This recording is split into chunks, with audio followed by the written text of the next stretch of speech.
Hello,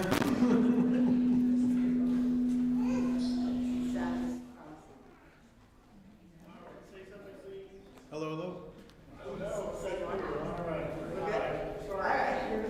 We're good? I move back up.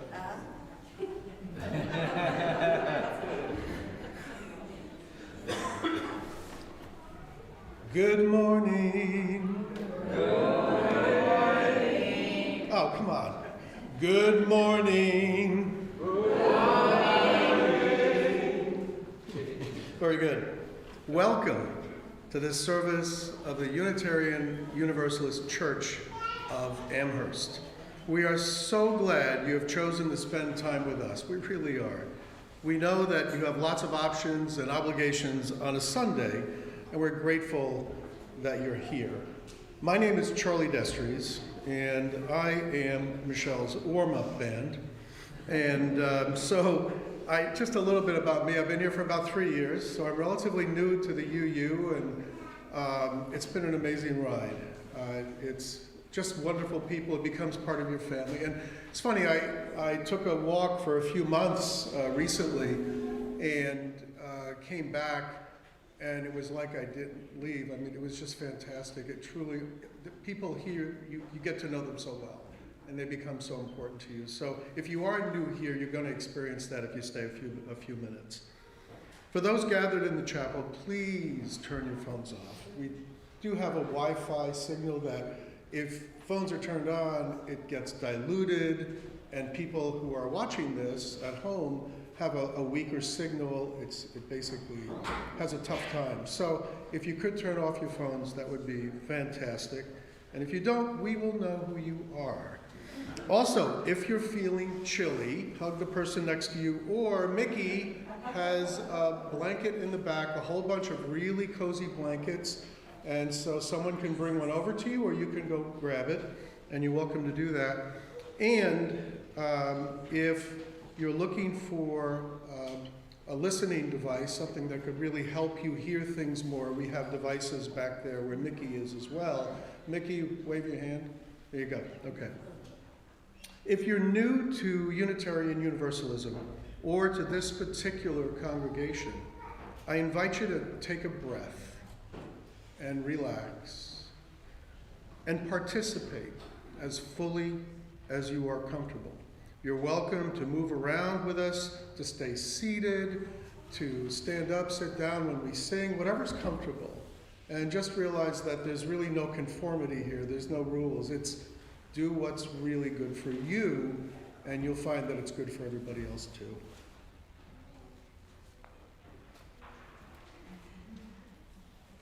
I don't know, I was going to sing Good Morning, but now I'm a little nervous about that. So I would appreciate it if you'd sing back even louder than you did for Charlie. Not that there's a competition, but there could be a competitive, little competitive spirit here. Good morning! Good morning! Oh, nice. Now I know exactly what to ask for. I'm Reverend Michelle Buhite, the minister of this congregation. My pronouns, which I offer to create a truly inclusive and brave space for all to live into the fullness of our identities, are she and her. In this space, in person and online, there are many identities. Not everyone experiences the world the same way or necessarily believes the same things. What matters is that we keep love at the center of who we are, at the center of what we value, and at the center of what we strive to do in the world, keeping love at the center. Whoever you are, wherever you come from, whomever you love, you are welcome here. You are welcome in this sacred space. I like to begin our time together with intentional breathing and toning, which some people call singing. But I find it sneakier if I just use elaborate voice teacher words about it. So we're going to breathe and we're going to tone, and it's going to be kind of fun. Today's opening song can be found in the Teal Hymnal. It's number 1040. This is a song from the African American enslavement period. We're going to sing, if you're looking in the hymnal, we're just going to sing 3 verses and then go back and sing the first verse again. But there will be a clue on the monitors. So I invite you to rise. We often do this as sort of a seated thing, but I would like you to rise. You can get a better breath as we sing Hush.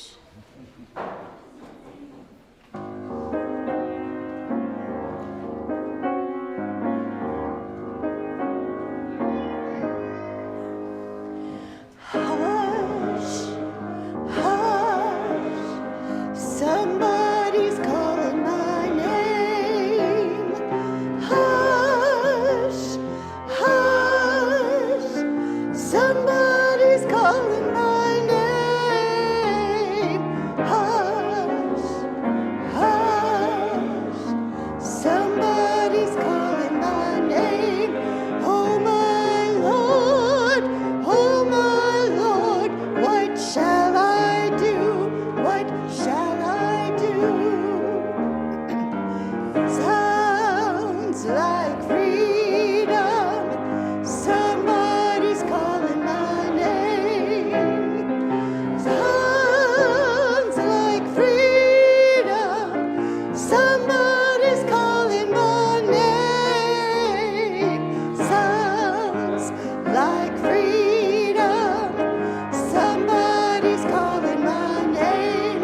Oh my Lord, what shall I do? What shall I do? Sounds like justice. Somebody's calling my name. Sounds like justice. Somebody's calling my name. Sounds like justice. Somebody's calling my name. Oh my Lord, what shall I do? What shall? Back to the first verse. Hush, hush. Somebody's calling my name. Hush, hush. Somebody's calling my name. Hush, hush. Somebody's calling my name. Oh my Lord, what shall I do? What shall I do? Awesome. You may be seated.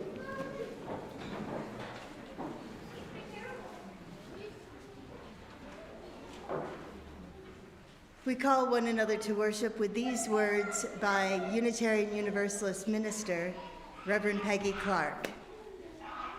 Easter is a holiday of miracles. It is life from death, joy from sorrow, celebration from mourning. Easter reminds us that all is never lost, that the story continues as long as we are here to tell it. So gather up your worries. We are going to bury them beneath the ground and watch them transform into flowers of hope, pushing through the earth, reminding us that on Easter morning, love brings us back to life, calls us from sadness, from grief, from anxiety, into a world renewed and alive and filled with joy once again.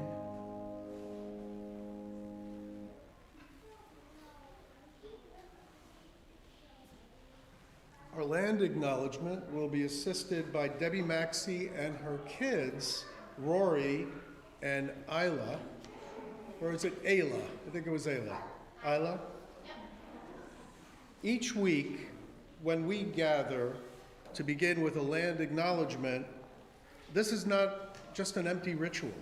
In this rite, we recognize that we are stewards of the acres upon which our church stands. But more than that, we honor our connection to the earth and offer our gratitude to the only planet in the whole universe that can really create and sustain us. We pour this libation to care for this precious home for our spirits, to speak and act on behalf of the earth, and to seek to partner with those who are indigenous to this place, that we and our descendants may also bless and be blessed. It is our custom for the chalice lighting when we gather to light a chalice.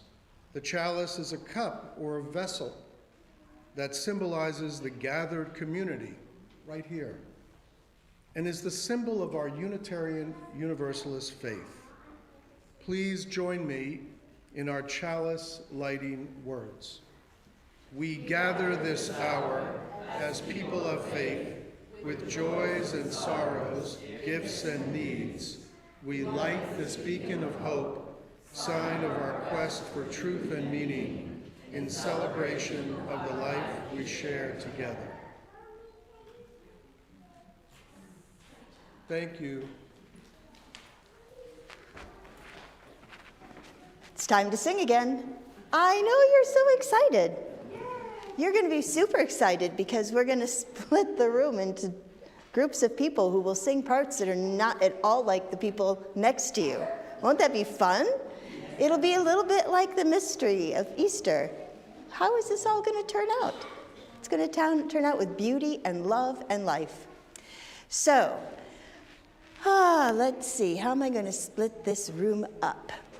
I'm going to split. You can cozy next to a person, or you can be like, yeah, this is my opportunity. I'm not with you. But we're gonna do this. So this is one chunk over here. So Ron, you're part of chunk 1, just so you know. You're chunk 1. Oh, you want to be chunk 2? I don't care. Okay, chunk 2 is going to be half of this middle section and half of this middle section. And then, so you're going to be chunk 2, right? Chunk 3 is going to be the remainder of this section. And chunk 4 is all y'all. Okay. So for some of our long-timers, there's some history around this song that some people really didn't like it. And so I thought it was the perfect song for us to bring today because it's so likable. So it's 4 distinct parts. Yeah, let's just go in descending order. I'm just going to sing through each part, and I'll look at you meaningfully if that's going to be your part. Okay, and this is also in the Teal hymnal. If you are a person that likes to look at notes, please find it in the Teal hymnal at 1003. All right, so the first part.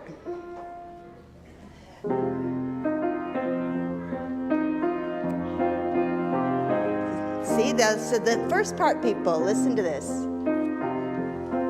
You can sing with me if you want. Where do we come from? What are we? Where are we going? Where do we come from? What are we? Where are we going? You got it. Good. So, chunk 2 people. Yeah, I think I actually want you all to be 3s over there. I just changed my mind. Because 2 is easy, right? It's 2. It's one word, over and over. Okay. Oh, let's do mystery. Sorry. Okay. Yeah, I had to make it so fit on the slide. I see. Okay. Mystery, mystery, life is a riddle and a mystery. Mystery, mystery, life is a riddle. You got this. Okay. Then this is the, where do we come from? Where are we going, right?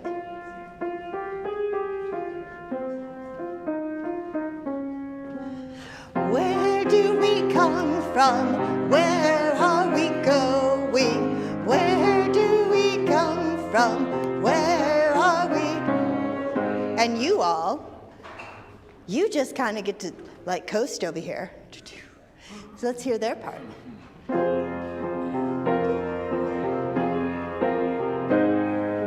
Where do we come from?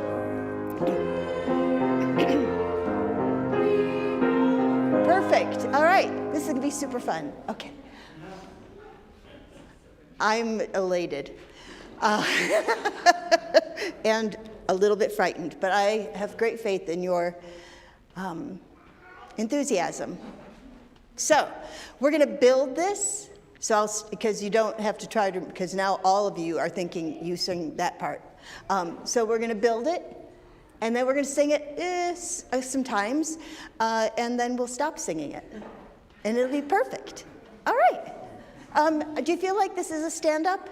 Yes. I feel like it. Thank you, April. I feel like it too. All right, let's rise and bow to your spirit.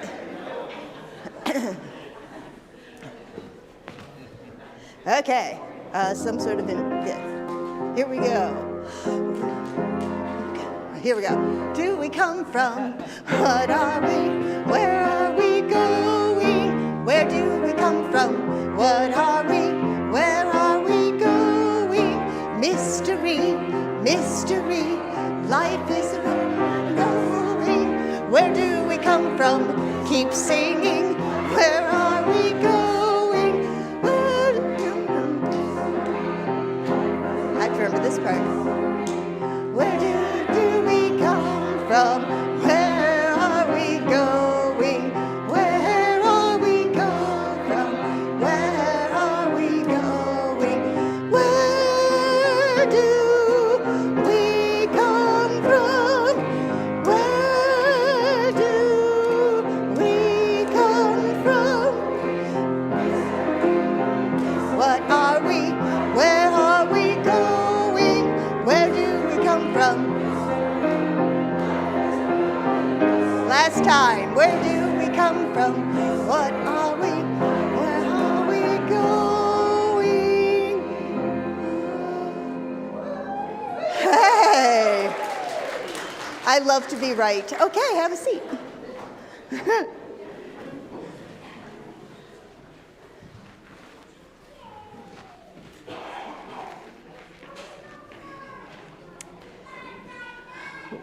We're going to engage in a shared prayer written by Unitarian Universalist minister Jane Urzepka. Charlie will be reading as all with all y'all, and I will start us out as one. O Spirit of life and renewal, we have wintered enough, mourned enough, oppressed ourselves enough. Our souls are too long, old and buried, our dreams all but forgotten, our hopes unheard. We are waiting to rise from the dead. In this, the season of steady rebirth, We awaken to the power so abundant, so holy, that returns each year. through earth and sky. We will find our hearts again and our good spirits. We will love and believe and give and wonder and feel again the eternal powers. The The flow of life moves ever onward through one faithful spring and another and now another. May we be forever grateful. Alleluia. Amen. It is our custom when we gather to create the space, the gap, the container where we can bring all that we carry with us, all the joys, concerns, and sorrows, all of the complicated feelings of the season, of the world, and for just even this hour, to let them go, to put them down, trusting that they will be held tenderly in this time. And so as the music plays, I invite you, as you will, to come to one of the table labyrinths. There's one up front and a smaller one in the back by the candles, and place a stone or shell to symbolize all that you are and all that you bring. Come forward.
I place a final stone in honor of the joys, concerns, and sorrows held by our online community. Know that you are also held in this warm embrace. And actually, I'm going to put one on for me, too. For the joy, for the chaos, for the beauty of community. It just doesn't get any better than this. For our meditative song, we're going to sing a piece by Libby Roderick. We'll be singing it through twice. I'll be giving a relative pitch if you are unfamiliar with the song. By the second time, I feel like you'll be right in the groove.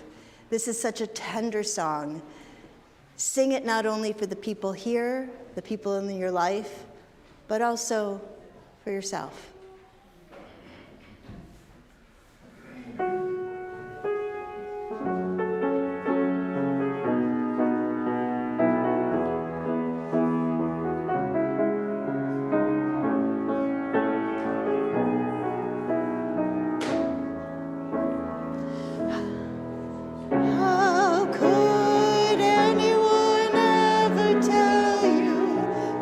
Anything less than beautiful.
like to invite my kid friends and their adults to come on down. Adults, it's optional. Kid friends, it's absolutely mandatory. But nothing is mandatory here. Okay. You saw how close that was, right? Okay. Yes, please. My friend Charlie is going to help bring down the box of mystery. And right on the step there. Thank you. Thank you. You know, life is full of mystery, mystery, mystery. Life is full of mystery and wonder and so many good things. Wow, wow. Go ahead, it can be overflow. Feel free to overflow. I'm had to buy a bigger rug. What a grand, grand problem. There, look at y'all. Okay. Dun, dun, dun, dun, dun. What on earth is... Well, this is a mystery in a box. Well, it's quite pretty. It could be a rug, but maybe we'll put this out for more people to sit on. Oh, you know what? I remember. This is my friend's shawl that sometimes she wears. You did say it could be a shawl. Would you like to be the person who wears the shawl for the moment? Here, I'll put it on you. There. If you get too warm, pass it on. It's thin. So It is thin, but kind of soft and cozy. I got that at the clothing ministry. Shall I give a plug for the clothing ministry? We have one. And we have wonderful things, and it's always open. And if you want to know more, ask anybody that is hovering near the welcome desk, because they'll know. Oh, I almost forgot. Okay.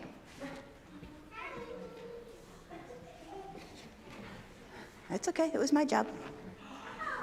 So, I brought a friend with me today. This is my friend Mary. Some people call her Magdalene. And that means the tower. And this is a really special weekend for her, and she wanted me to tell you a story because she lost someone she loved, but then discovered that they still lived in her heart and just in a different way. And she asked me to tell you the story of dragonflies and butterflies. Do you know butterflies aren't born butterflies? Do you know this? Yeah, what do they start out as? Caterpillars. Do you know what dragonflies start out as? I know, I didn't either until Mary told me. They start out as water bugs.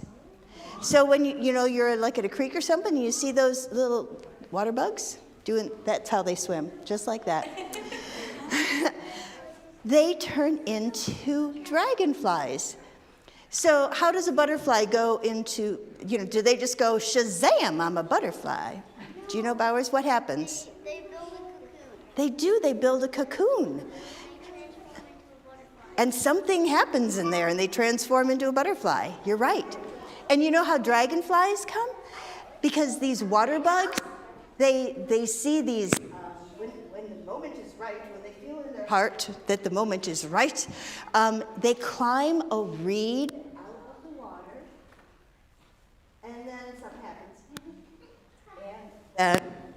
And then they turn into dragonflies. But you know the thing is, like all the caterpillars do, the left ones, like, oh, Charlie Caterpillar.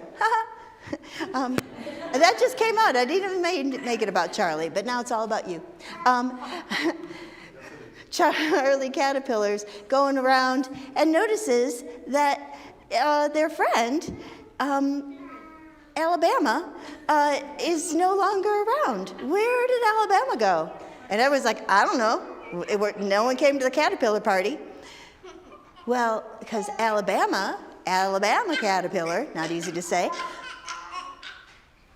began the transformation process. And with the dragonflies, Once a water bug is changed into a dragonfly, they can't go back in the water. They're always skimming on the top, but they can't go down deep. And so their friends are like, well, where'd they go? And maybe some of them, I don't know if they have necks, but maybe they look up and they see dragonflies zipping around. And they're like, wow, I don't know what that is, but that's going to be them. So transformation happens.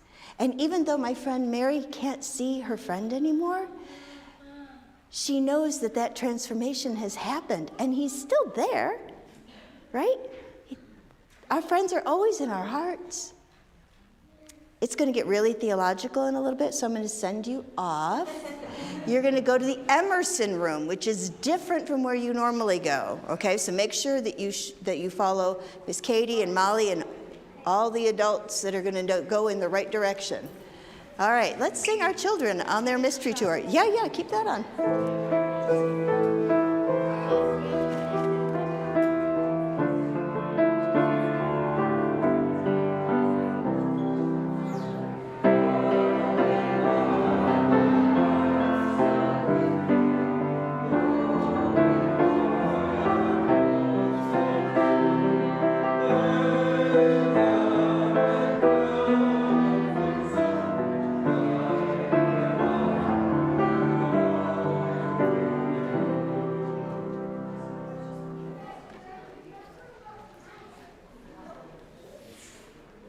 Isn't that the most beautiful music, that the sound of buzz, buzz, buzz, buzz, buzz, buzz, as they go to their program? I love that.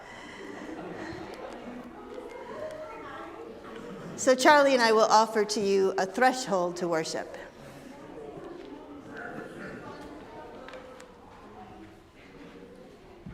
We come seeking a community with the power to take our pain and transform it. To take our mourning, our confusion, our anger, our hurting hearts, and transform them all.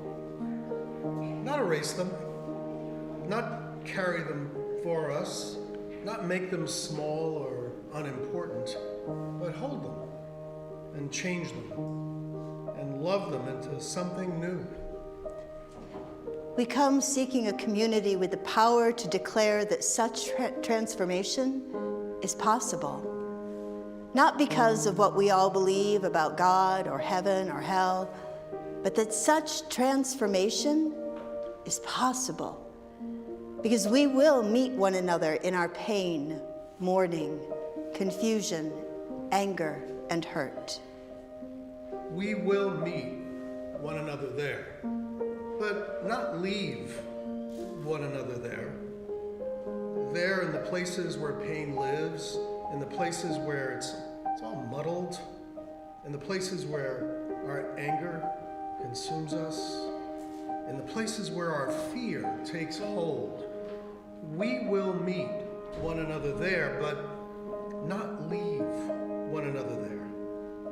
There, in those places where we are expecting a heavy stone and the pain of a beloved's death, we meet instead the unexpected lightness of the stone that has been rolled away. We meet instead the gift of possibility in an empty tomb. There, in those places, we meet the eternal truth that neither fear, nor death, nor anger, nor heartbreak gets the last word. Even when we are running, scared, uncertain, we meet one another there and declare that love gets the last word. We meet one another there and we declare, in spite of a world that seems hell-bent on making it not so, that love gets the last word. We come seeking a community with the power to take our pain and transform it, to take our mourning and hold it and change it and love it into something new. Come, seeking as we are, and let us worship.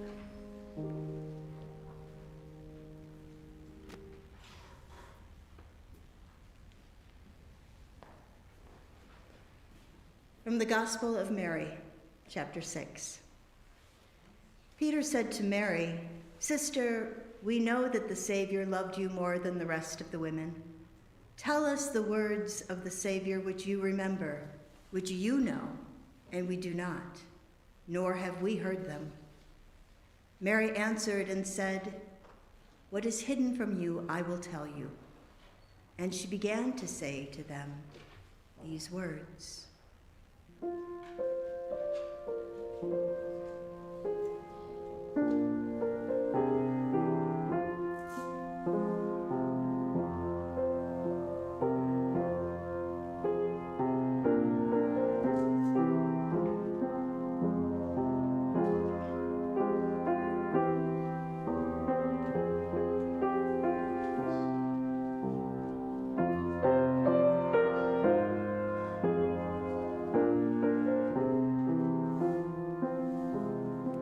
As we reopen a long-told tale, we may find that there are hidden things that we have not known, and those things we think we have known, but our knowledge is partial, incomplete, offered in a simplification of universal truths.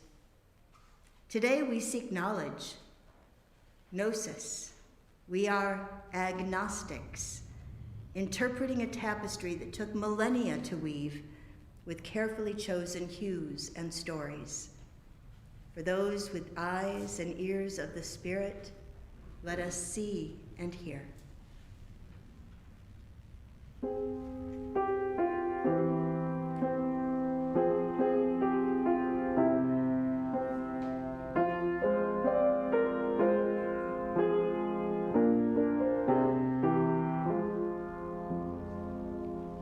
What did Mary share with the other disciples, both men and women? What wisdom did she alone have, and how was it transmitted to her? And what new light do we bring to our lives with these mysteries uncovered? Many of us have received just one story among many to represent the life, teachings, death, and resurrection of Jesus, whom some call the Christ. If we as Unitarian Universalists are to find relevance for ourselves in the Easter moment, we must be willing to open that which may have been slammed shut and locked away within ourselves and within the traditions we have inherited. We must approach this new material and new perspective with open minds and hearts, being true to what we claim to be. Easter is tricky for Unitarian Universalists. Although our heritage is Christian, and many of us are come-inners from Christian backgrounds, the desire to celebrate Easter can be complicated.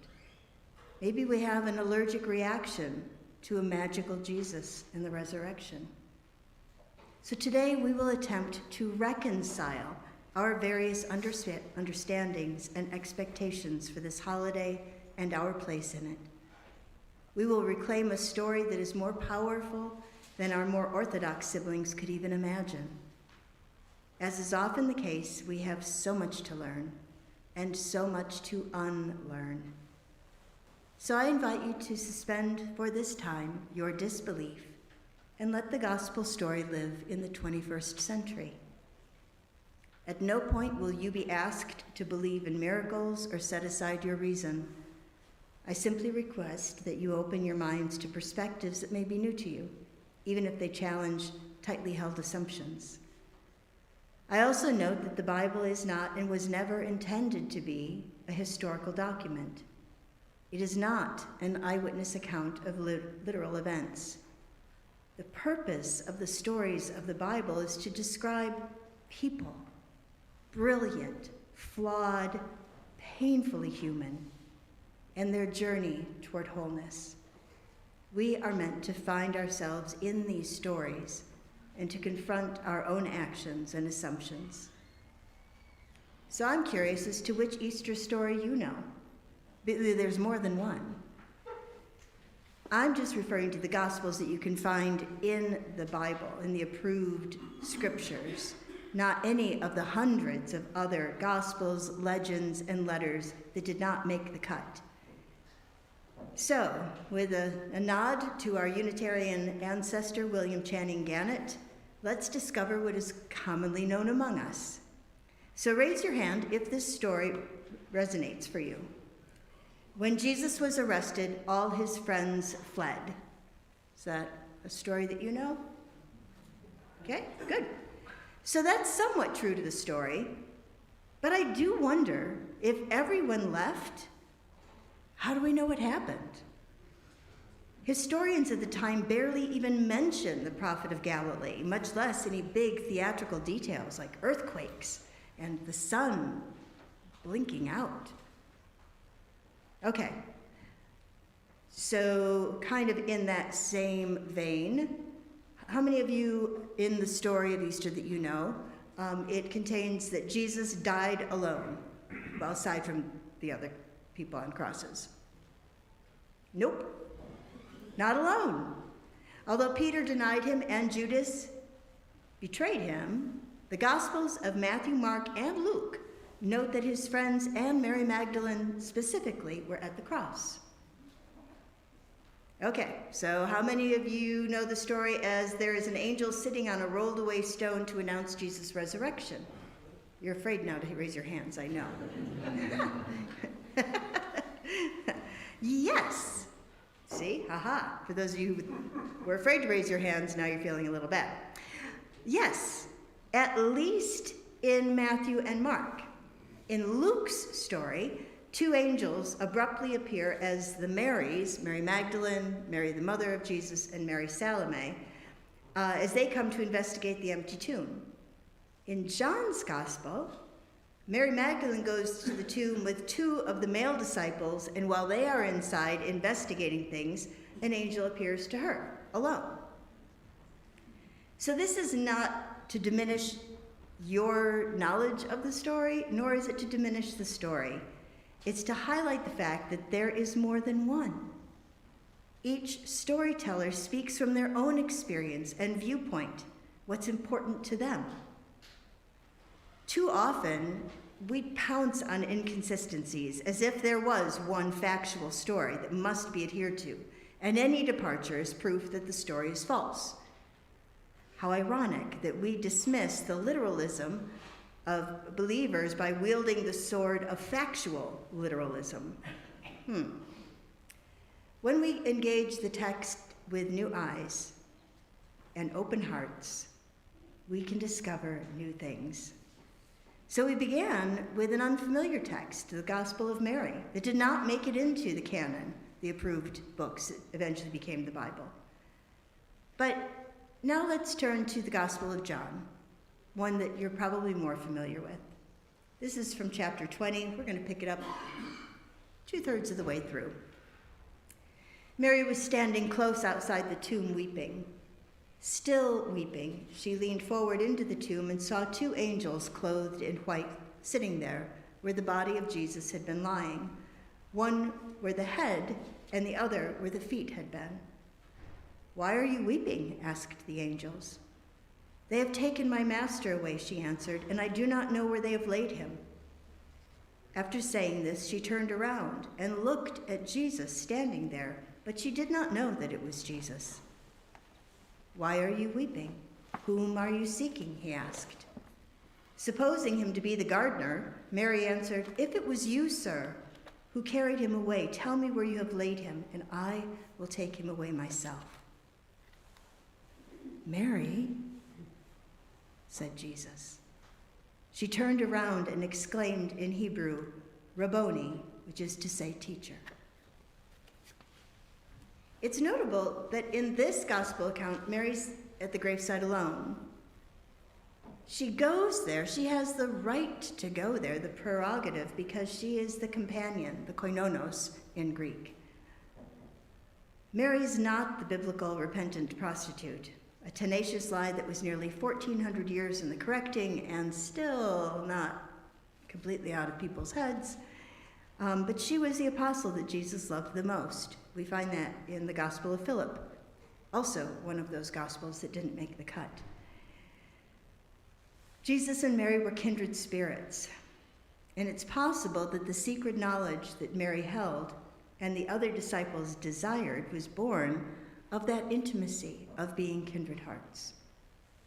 Yet in John's account of the risen Christ, Mary doesn't recognize Jesus. She doesn't recognize him until he calls her by name.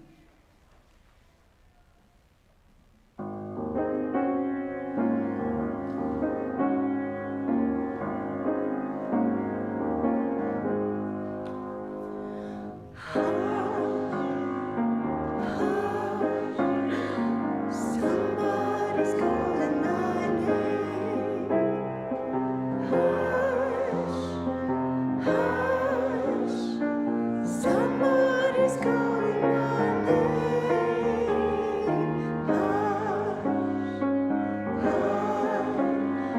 Somebody's calling my name. Oh my Lord, what shall I do? What shall I do?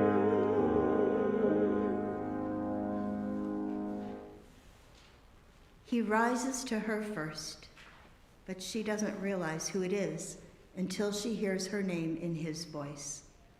And then she calls him Rabboni, which is more personal, it's more emphatic than the title of rabbi, teacher.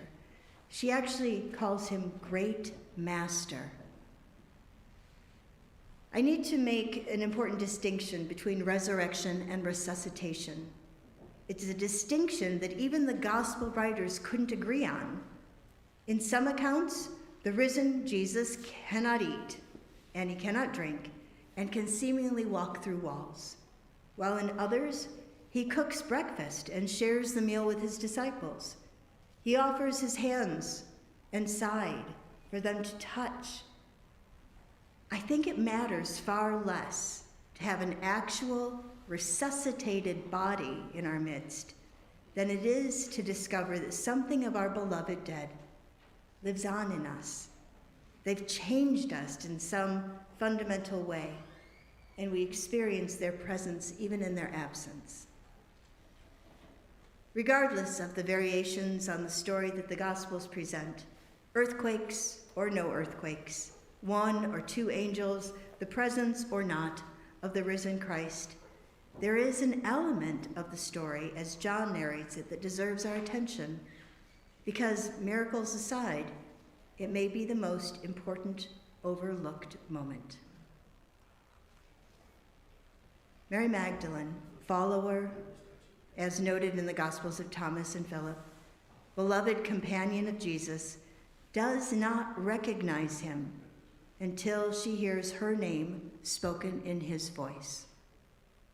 Mary Magdalene, who bore witness as Jesus was tortured and killed, and even stood watch as he was laid in the tomb, only experiences the reality that love always gets the last word when she hears him call her by name.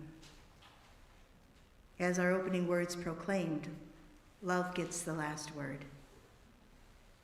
If I were composing a story, a huge story that would inspire generations of the truth that love is stronger than death, that even when we do nothing to invite love into our lives, it persists, its presence unmistakable and transformative, that story might contain the drama and pathos of the Easter story. You see, it doesn't matter if a story is literally true. It can still touch us. It can change us. We know that. We know what it feels like to be caught up in a story as we weep at poignant moments in books and films. A story does not need to be long and elaborate to be true and to have an impact. Stories have the power to change us if we allow ourselves to cross that holy threshold and find our place in the story. We are changed when we say yes to the voice calling our name, inviting us into a story larger than ourselves, calling us into service, calling us into authenticity.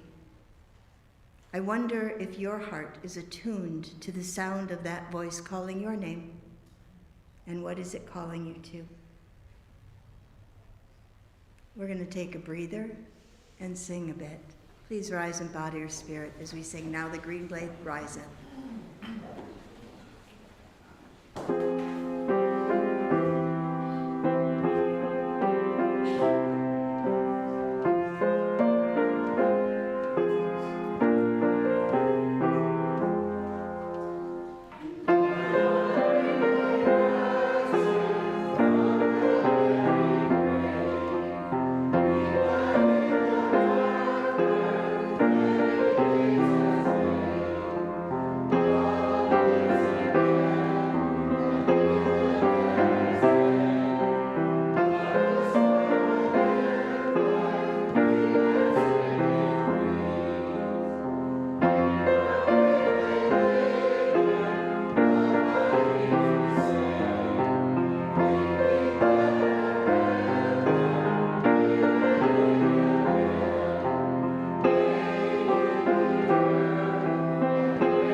You may be seated. Love lives again, that the dead has been. Love is come like wheat that springeth green. Well, that's exactly where we've left off. Love lives again. What is the miracle and mystery of Easter? It is that love lives again. That which has been with the dead has been restored to us because it lives within us. There is no need to cling in desperation to that which fades, but to allow it to move freely within and among us. To say that Jesus came into this life only to die for the sins of others is to shortchange the value of his life and his teachings. His death upon a cross is the culmination of a life of kenosis, self-emptying love. He did not come to demonstrate an integrated life that only he could live, but to show the way for all of us to live undivided lives, not by believing in him, but by living as he lived. That is the message that was left out when the Gospel of Mary was not included in the Bible. This is the Easter moment, the resurrection of hope, of life, of rolling away of the stone that has kept us entombed. Like Mary, we can hear our names spoken in love's voice, the universal love that lives within us, that calls us to live undivided lives. Love is calling us back to life.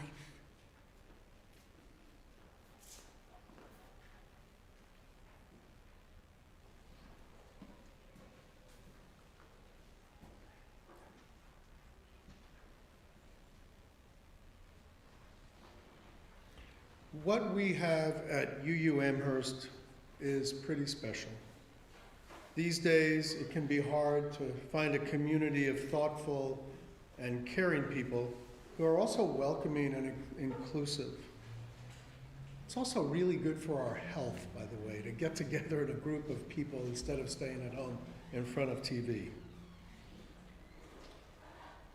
We really hope that you found this home here.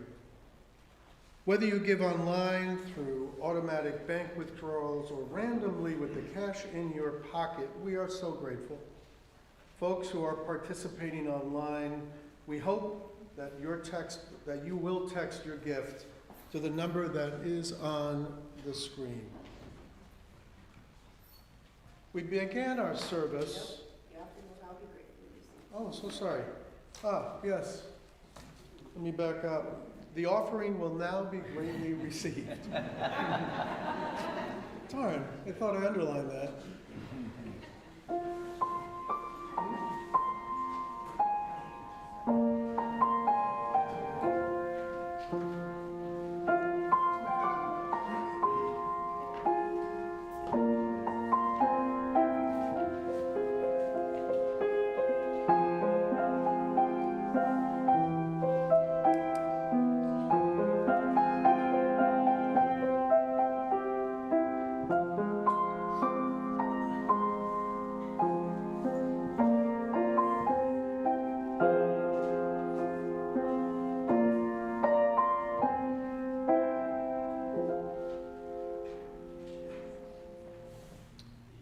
thank Debbie Maxey again and her kids for helping us with extinguishing the chalice.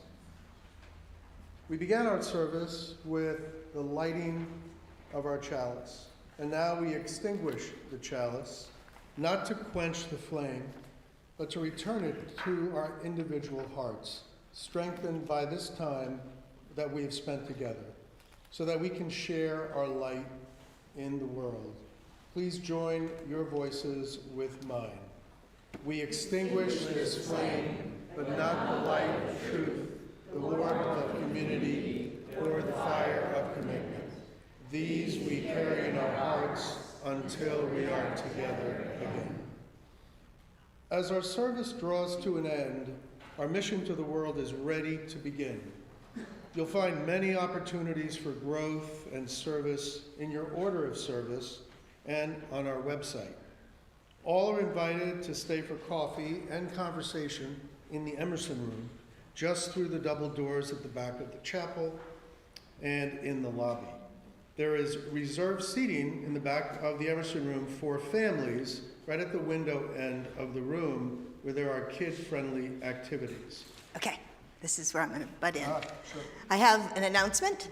So we have an opportunity on April 24th to experience UU singer-songwriter Jim Scott in concert. He's fantastic.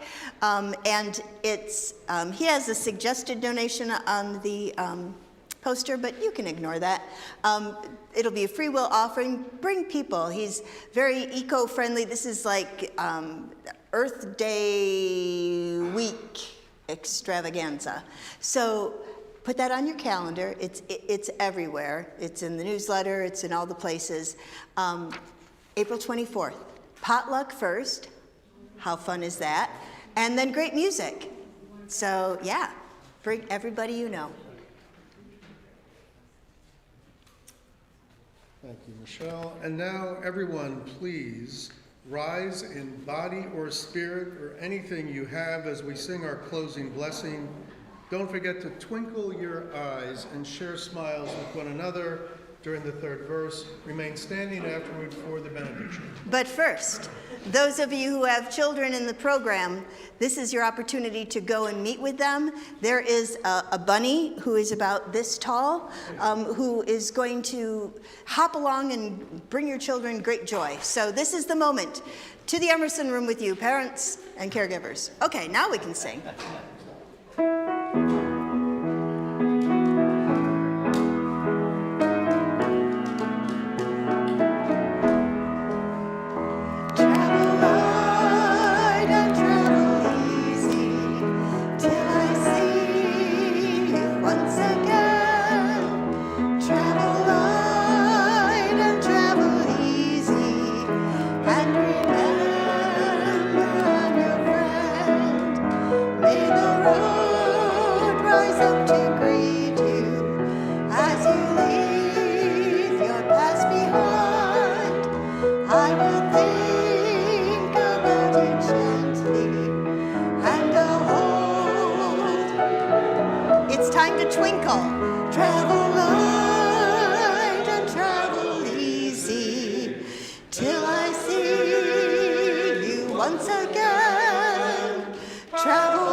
May the love which overcomes all differences, which heals all wounds, which puts to flight all fears, which reconciles all who are separated, be in us and among us now and always. Go in peace, have a little fun, make a difference.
straight, just flow.